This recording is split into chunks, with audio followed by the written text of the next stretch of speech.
Vamos dar continuidade ao nosso estudo em Gálatas, no capítulo de número 5. Nós estamos falando a respeito das obras da carne. Gálatas 5, 19,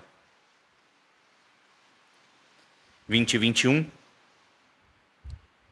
Diz assim, mais uma vez: porque as obras da carne são manifestas, as quais são adultério, fornicação, impureza, lascívia, idolatria, feitiçaria, inimizades, contendas, ciúmes, iras, pelejas, dissensões, heresias, invejas, homicídios, bebedices, glutonarias e coisas semelhantes a estas, acerca das quais de antemão vos declaro, como também já antes vos disse, que os que cometem tais coisas não herdarão o reino de Deus. Nós estamos falando aqui de certas atitudes éticas, né? De certa moralidade. Quando nós falamos e oramos por países mais desenvolvidos, como fizemos hoje, é importante frisar que, por vezes, há uma certa simpatia à ética cristã, não é? A ética cristã, às vezes, é recebida, a moralidade cristã é recebida, mas ela não é fruto de um novo nascimento, de um coração regenerado, de um coração renovado.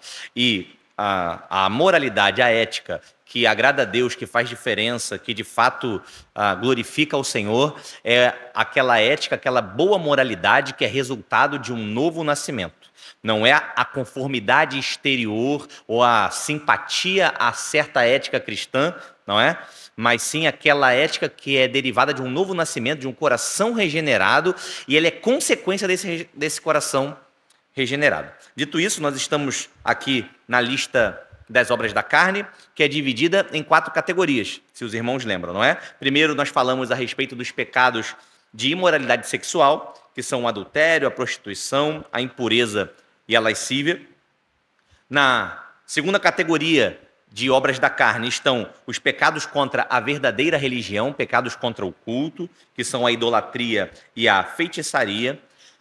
A categoria que nós estamos lendo agora, nesse bloco, que são os pecados que são violações do amor, as inimizades, as contendas, que é a palavra de hoje, não é? Nós vimos inimizades na semana passada, contendas, ciúmes, iras, pelejas, dissensões, heresias, invejas, homicídios, e veremos a seguir, mais à frente, os pecados contra a temperança, que são a glutonaria e as bebedices. Eu quero ver quando chegar nos pecados contra a temperança, né? A glutonaria, logo depois de um rodízio bem aproveitado, tentando fazer valer todo o dinheiro investido nele, não é? E nós vamos falar sobre os pecados da temperança, que são a glutonaria e a bebedice, e eles não podem ser negligenciados, nós não podemos achar que eles são menos importantes, muito pelo contrário. Amém? Então, dando sequência, nós vamos ver hoje a obra da carne que Paulo denomina como porfias. Às vezes ela é traduzida no Novo Testamento por porfias e às vezes é traduzida por contendas. Então, significado de porfia: disputa de palavras, discussão, contenda, rivalidade. Tem mais algum sinônimo dessas palavras que você queira acrescentar? Tá bem? Então tá bom. Porfiar, né?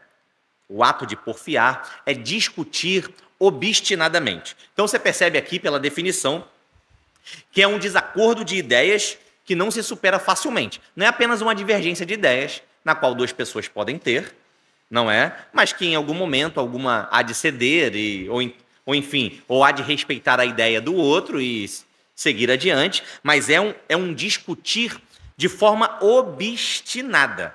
Parte de uma disposição obstinada em impor a sua própria vontade sobre a vontade do outro, sem considerar a possibilidade de ceder ou abrir mão. Então você vê que é o contrário de um espírito de unidade.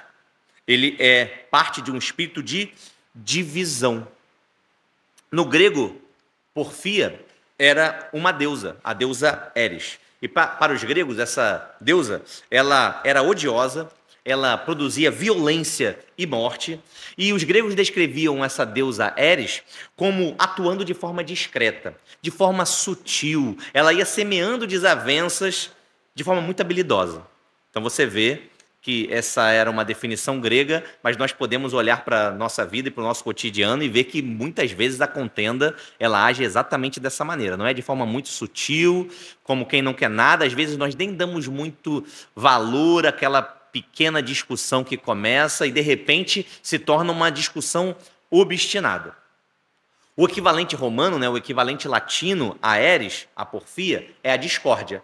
Então, discórdia e porfia possuem também seus opostos. O oposto grego de eris é a harmonia. Então, o oposto de contenda é algo que está em harmonia. E o oposto romano é a concórdia.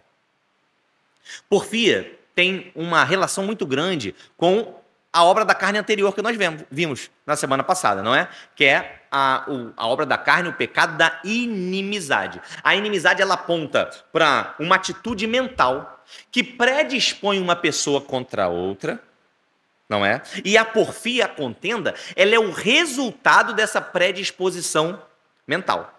Você já ouviu falar numa coisa chamada viés de confirmação?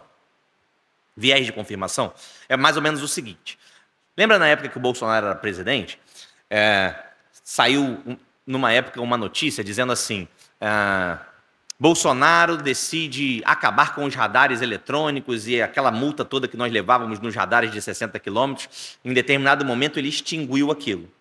Como a notícia, a informação vinha do Bolsonaro, aqueles que eram anti-Bolsonaro, ou seja, que tinham uma predisposição mental contra ele, uma odiosidade, uma falta de amor, uma inimizade, o que eles diziam? Não, mas vai ter mais acidente. Mas isso é um absurdo, acabar com o radar. Ninguém gostava de radar, todo mundo odiava os radares, porque aquilo só multava a gente, radar de 40 quilômetros. Mas como a notícia veio do Bolsonaro, quem tinha uma inimizade com ele, fez o quê? Através do viés de confirmação, se veio dele só pode ser ruim. Por quê? Porque eu tenho uma inimizade contra ele. Então, as pessoas se colocavam contra aquilo que ele dizia. Do outro lado também é verdade, tá? Não é só falando mal de eleitor contrário a que, pelo menos o que a maioria, talvez todos pensam aqui nessa noite. A gente pode, por exemplo, ver algumas atitudes que o atual prefeito aqui de Maricá está tomando. Nós falávamos isso, né? Esses dias, cortando um monte de cargos públicos e demitindo e tal. E aí, talvez, alguns de nós olhemos assim, mas se vem do Quaquá, é ruim. Não, não é ruim. O que ele vai fazer com o dinheiro e o que ele vai destinar às verbas, nós não sabemos. Talvez não seja muito cristão, não é? O destino que ele vai dar aquilo. Mas eu não posso, através de uma predisposição mental contra ele, deixar de ser justo ou deixar de confirmar uma atitude que é positiva. Não, essa atitude é positiva, tem de cortar mesmo esses gastos extraordinários, esse excesso de benefícios e de cargos públicos. Esse é o nosso desejo, independente de quem venha. Então você perceba que a contenda e a porfia tem esse laço com a inimizade, porque ela parte de uma predisposição, a inimizade, a predisposição mental contra alguém. Então, se eu tenho um preconceito contra alguém, dificilmente eu não vou contender. Eu vou ter um espírito de união ou de unidade com essa pessoa. Essa palavra, contendas ou porfias, aparece ao todo 7 vezes nos escritos de Paulo. Nós vamos ver, por exemplo, em Romanos, no capítulo 1, versículo 29, Paulo diz que as contendas são um dos males do mundo sem Cristo. Ele descreve as contendas como um mal social, por isso aqui elas são as violações do amor.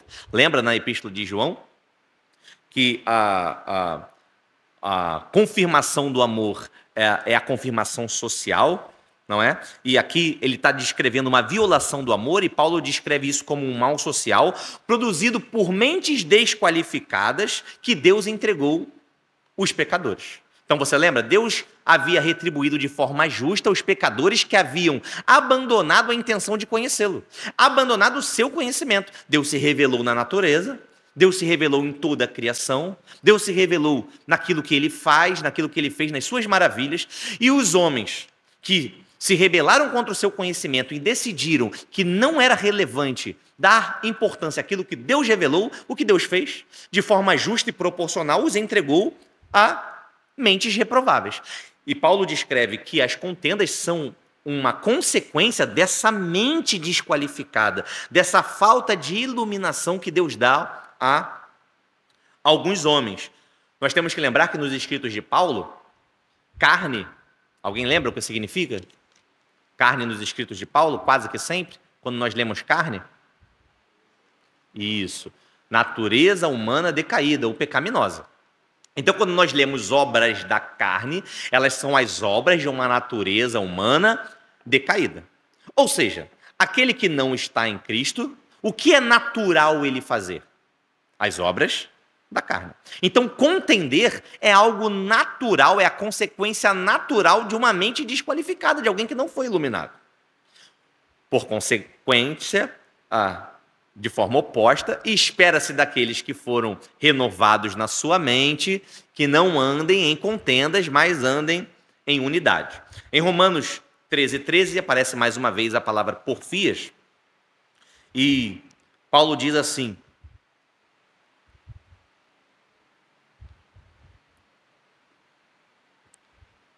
Romanos 13, no versículo 13.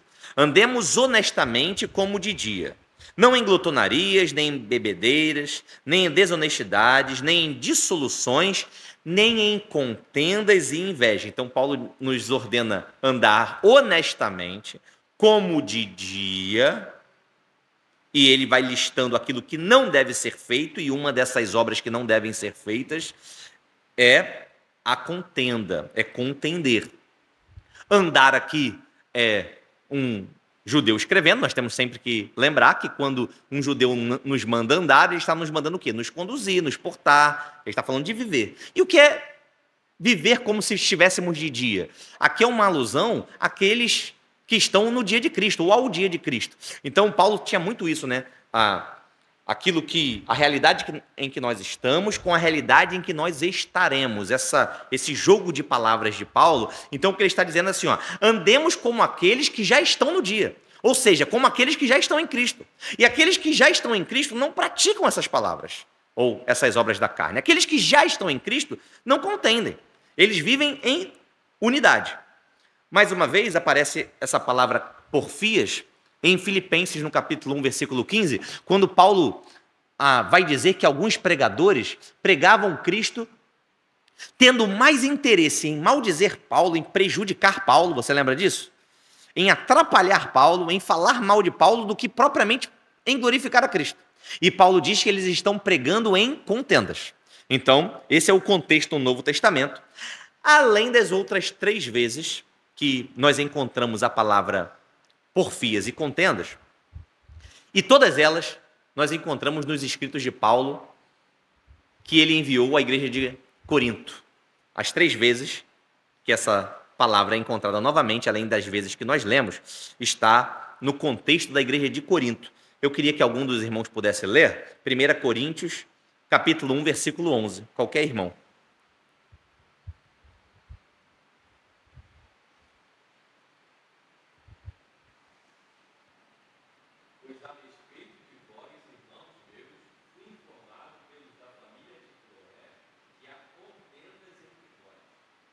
Amém.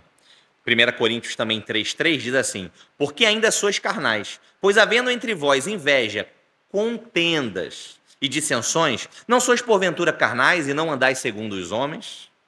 E ainda há mais uma referência, por causa do tempo nós não precisamos ler, em 2 Coríntios, no capítulo 12, versículo 20. Então nós lemos todas as 7 vezes que essa palavra aparece nos escritos de Paulo. E você pode ter percebido, ou deve ter percebido, que 4 dessas vezes que Paulo cita a palavra porfias ou contendas, ela é citada no contexto da vida da igreja. A contenda dividiu, ou a porfia dividiu a igreja de Corinto. Você lembra? Os irmãos discutindo, um levantava e dizia assim, eu sou de Cefas, eu sou de Cefas. Aí o outro falava o quê? Não, mas eu já sou de Paulo. Aí tinha quem dissesse que era de Apolo, outros diziam, não, eu sou de Cristo, eu sou de Cristo. Então, as contendas ou as porfias, elas são citadas quase que sempre no contexto da igreja. E é interessante porque pecados sexuais, pecados de desvio de dinheiro na igreja, como eles são muito graves e muito chocantes, eles ganham mídia. Nós vemos sair. Nós ouvimos falar até no nosso bairro, às vezes igrejas que não tem mídia, mas quando acontece um escândalo desse tipo, chega aos nossos ouvidos, o bairro todo fica sabendo, porque é algo de fato chocante e deve ser assim. Mas talvez nenhum outro pecado seja tão comum na vida da igreja quanto a contenda.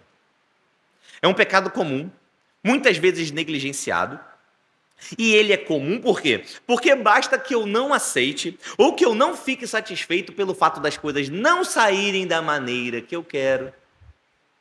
Basta que a minha opinião não seja valorizada ou que as coisas não sejam feitas da maneira que eu coloquei. Afinal, não está tão claro, não é tão óbvio para os irmãos que a minha ideia é a melhor ideia.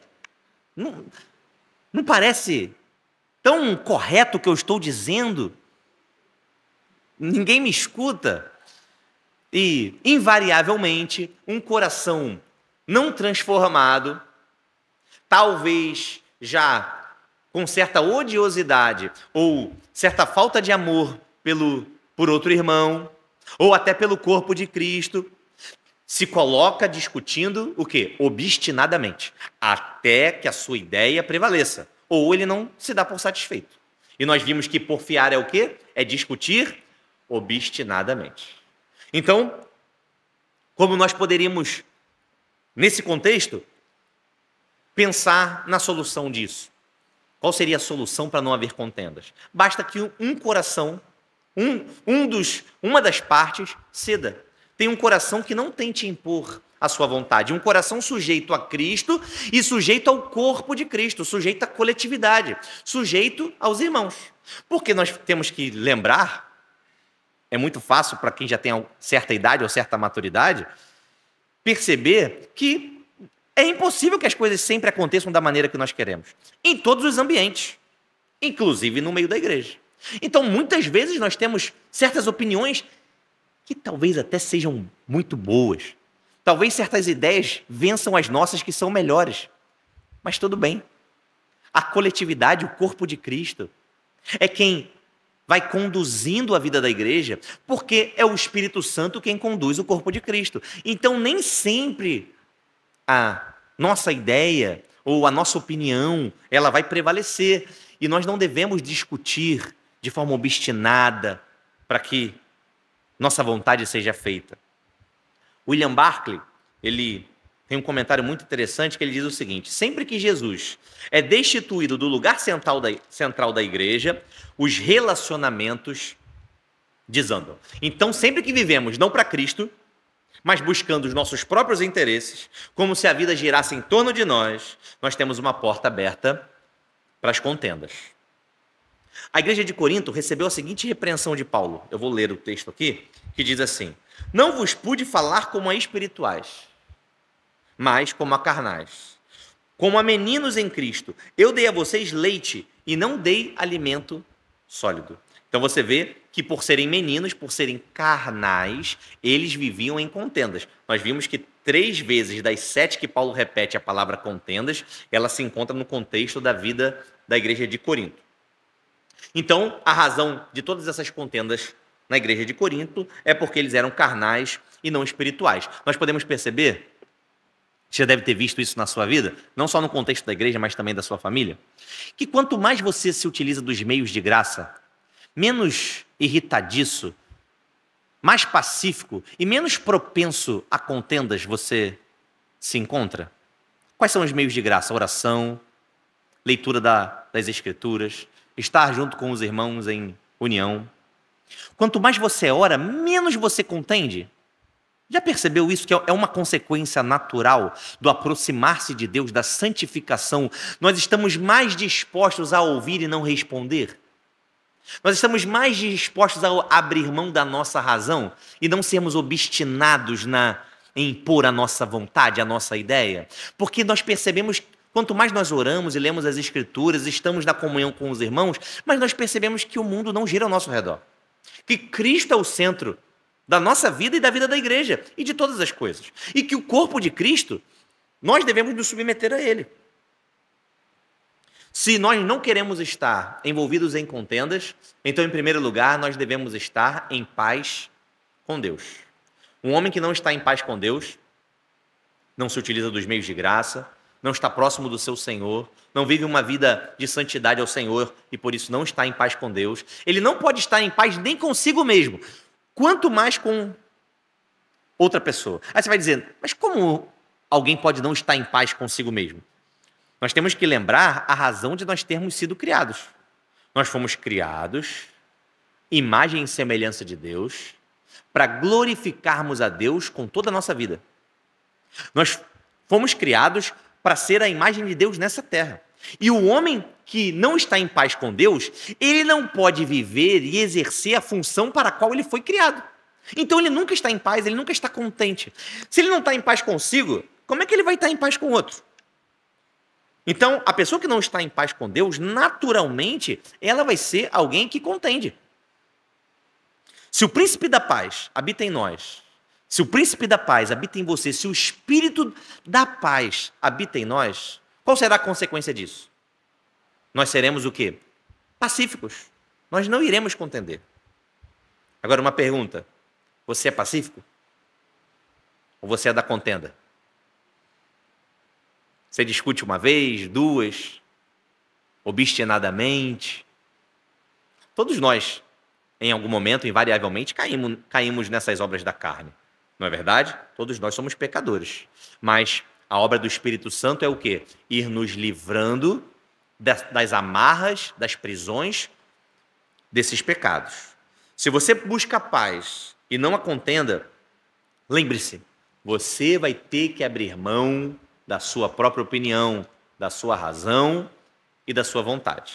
Porque se você acha que o mundo gira em torno de você, que você sabe todas as respostas, que a sua ideia é a melhor ideia e você vai tentar impor a sua ideia tanto na vida da igreja quanto na sua vida social de modo geral, inevitavelmente você vai ser um instrumento de contendas, de divisão e não de unidade. Isso não significa que você não possa colocar a sua ideia de forma veemente, que você não possa chegar e falar, olha gente, eu acredito nisso, eu acredito que a melhor solução é essa, você pode fazer.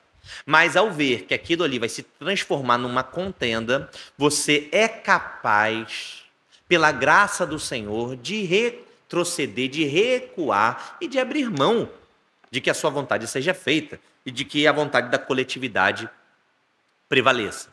Para terminar, algumas características de alguém pacífico. É alguém que não vive pensando em si próprio o tempo todo, como nós já falamos. Porque é impossível que alguém que só pensa em si todo o tempo não contenda. É inevitável. Sempre a sua necessidade vai estar acima do outro. O seu problema é sempre maior. Não é assim? Você sempre está com mais pressa. Eu falo isso com a minha mãe, que ela não veja o vídeo. Ela muitas vezes nos acompanha. Eu falo assim, mãe, eu sei que você já está com certa idade, a sua paciência diminuiu com o tempo, eu entendo. Mas a sua necessidade ela é tão grande, ou tão valiosa, ou tão legítima, quanto a necessidade de todo mundo. Então não adianta você chegar, por exemplo, para ser atendida numa determinada loja, num determinado local, se tem uma fila com 10, com 5 pessoas, não adianta você tentar ultrapassar e chegar e ser atendida antes, entendeu? Busca no máximo uma fila do idoso, né? Dá lá uma carteirada, mas aguarde o seu momento, não adianta porfiar, não adianta discutir, não adianta tentar fazer a sua opinião prevalecer, porque nós não podemos pensar que a vida gira ao nosso redor. Segunda característica, é alguém que não se caracteriza por uma atitude defensiva. Isso é verdade. Muitas vezes nós estamos sempre preocupados demais com a nossa imagem, não é verdade? Sempre querendo nos defender. Tem gente que não é capaz nem de fazer uma piada consigo próprio, não é? Não é capaz de rir. Tem gente que gosta muito, inclusive, de brincar, né? De mexer, encarnar nos outros. Mas quando mexe com ele não sabe rir de si. Sabe como é? Então, uma pessoa que está muito preocupada com a sua própria imagem, essa pessoa talvez seja alguém que vá promover contendas. Porque na primeira vez que mexem com ele, ele já é muito reativo, está sempre na defensiva. Então, nós temos que evitar ser assim.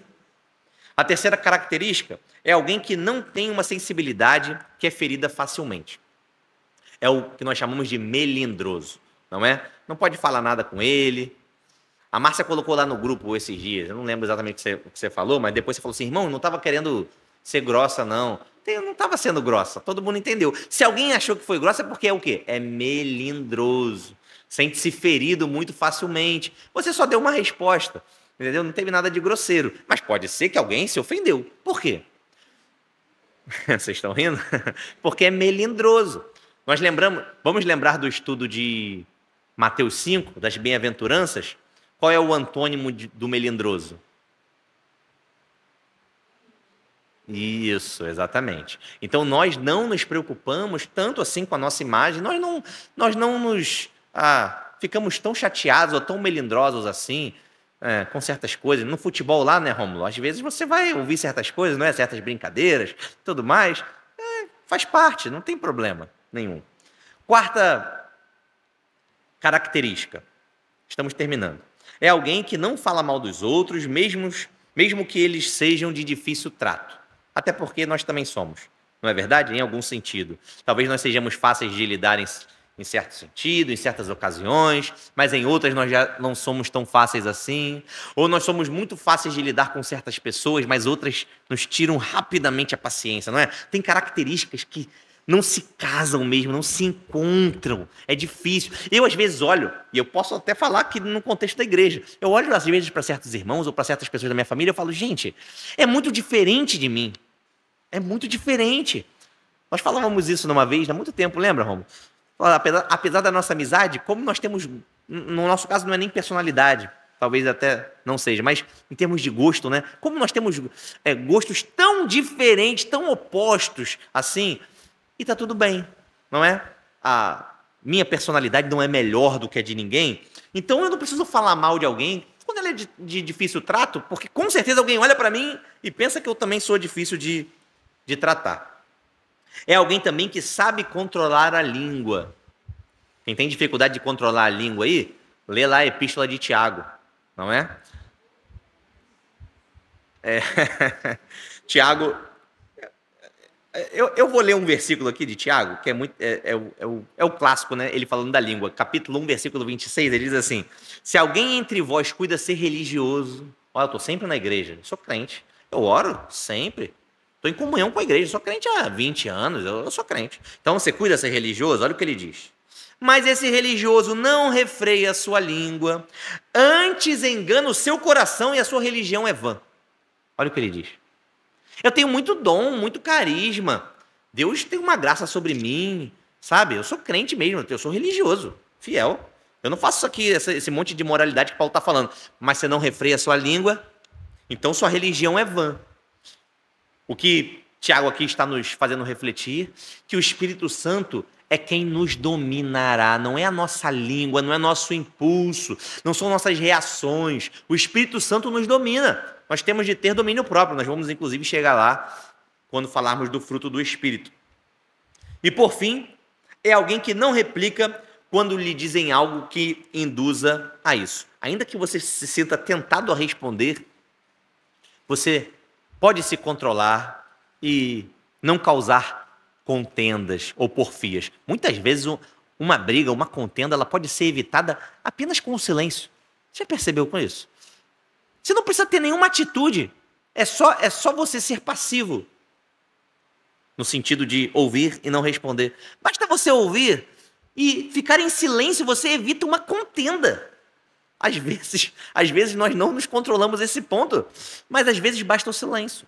Não é? Então, assim, não é que nós precisamos fazer um grande esforço, porque tem coisas que são difíceis de fato, muito difíceis de fazer, mas essa não demanda muito esforço não, é o silêncio. Você até poupa energia nesse calor, você poupa energia. Pode falar. Como é? Para alguns é verdade. Então, mas é um esforço interior. Você até poupa energia no silêncio, controlando a sua língua. Você não precisa reagir sempre que sente-se ofendido. Então, que nós possamos fugir das inimizades, lembrar que as inimizades são aquela predisposição mental que nós temos a respeito de algumas pessoas, porque se nós temos certa inimizade, consequentemente nós iremos porfiar, nós iremos contender, porque é a consequência natural. Então, que nós possamos fugir das inimizades, fugir das contendas, que o Senhor continue nos transformando segundo a sua vontade, em nome de Jesus. Amém? Vamos ficar de pé.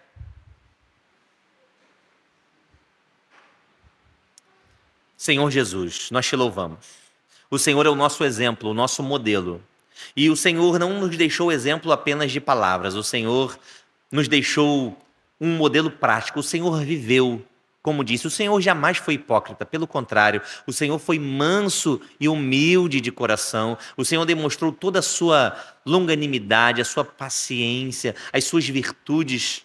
O Senhor promoveu harmonia e nunca discórdia, Senhor, nunca contenda. Por isso nós queremos te imitar. Nós queremos fazer como o Senhor fez. Nós queremos te ter como modelo e te pedimos o poder, a força do teu Espírito Santo, para que nós possamos colocar em prática essas verdades, que nós possamos fugir das contendas, tanto no ambiente da igreja, onde esse pecado é muito comum, como também no nosso ambiente familiar, nas nossas relações, nas nossas amizades, que o Senhor possa nos fazer fugir, Senhor, desse espírito de divisão, de contenda, de porfia. Esse é o nosso desejo. Oramos, Senhor, para sermos transformados à tua imagem, em nome de Jesus.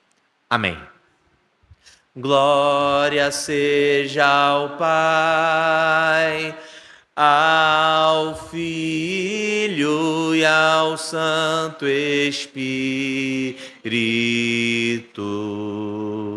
como era no princípio e hoje para sempre, eternamente. Amém. Amém.